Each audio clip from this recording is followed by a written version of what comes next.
मुक्तेश्वराय नरकार्णवतारणाय कर्णामृताय शशिशेखरधारणाय कर्पूरकान्तिधवलाय जटाधराय दारिद्र्यदुःखदहनाय नमः शिवाय गौरीप्रियाय रजनीशकलाधराय कालान्तकाय भुजगाधिपकङ्कणाय गङ्गाधराय गजराजविमर्दनाय दारिद्र्यदुःखदहनाय नमः शिवाय भक्तिप्रियाय भवरोगभयापहाय उग्राय दुर्गभवसागरतारणाय ज्योतिर्मयाय गुणनामसुनृत्यकाय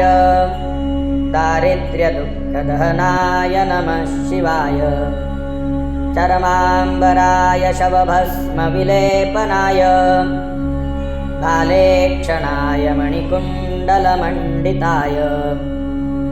मञ्जीरपादयुगलाय जटाधराय दारिद्र्यदुःखदहनाय नमः शिवाय पञ्चाननाय फणिराजविभूषणाय हेमांशुकाय भुवनत्रयमण्डिताय आनन्तभूमिवरदाय तमोमयाय दारिद्र्यदुःखदहनाय नमः शिवाय भानुप्रियाय भवसागरतारणाय कालान्तकाय कमलासनपूजिताय नेत्रत्रयाय शुभलक्षणलक्षिताय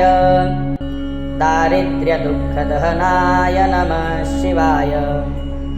रामप्रियाय रघुनाथवरप्रदाय